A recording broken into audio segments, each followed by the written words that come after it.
Good morning, everybody. Happy. What the heck? It's Wednesday. Happy Hump Day. Story about Ben Klimesh.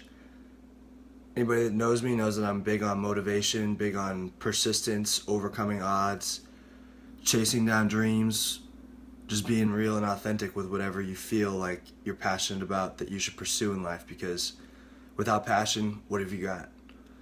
Ben Klimesh is one of my good friends. Got this rocking the Cincinnati Reds, which is part of the reason why I was thinking about him this morning when I was thinking briefly on what I wanted to have a conversation about, and so I'll just dive right into it. So his story is this. I had the chance to meet up with him at Trinity when I was a sophomore and he was a freshman. When I met him, he was 18-year-old guy from Chicago, Illinois, and about 6'4", 170 pounds, very lanky, had a whippy arm, which in the baseball world, that's one of the things that we look at when we looked at projectability, like where's the guy going to be in a couple of years. His arm was whippy, it was free, so people definitely looked at him like, hey, there's an opportunity for this guy to get pretty good. At the same time, though, he hadn't even played any significant amount of time on his high school team in Chicago. He had been cut all the way up into his senior year. And even as a senior, he was not a contributor. So imagine how difficult it must have been to try to keep that dream alive, the dream of playing professional baseball, which was his dream, which as we got to get closer and got to know each other, that was a passion that we shared, which is part of why we became good friends, because we were both chasing something similar. And so essentially he comes down from Chicago to San Antonio, Texas, to pursue this dream, and it doesn't go very well right away. His freshman year, he goes 1 win, and I believe it was 9 losses. Correct me if I'm wrong, Benny, but I believe it was 9 losses. And it was a type of situation where he's warming up, or he's starting the game, the national anthem's on, and we got 2 guys warming up in the bullpen because the level of trust at that time wasn't very high from the coaches, but they still knew, like, hey, this guy's got a lot of potential, a lot of upside, so let's give him a shot. So fast forward to junior, senior year, a lot of hard work. And when I say a lot of hard work, I'm talking about this dude worked every single day. Like, every single day. When he first got to Trinity, he couldn't do a push-up, he couldn't do a pull-up. He was weak. And that makes me happy to say that. But he was weak. And he worked every single day. Strength. He worked up with weighted balls. He worked with long toss.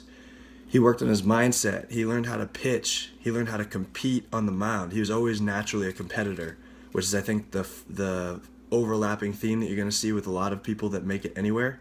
I don't know how you make it anywhere without being a great competitor, and he definitely had that from day one.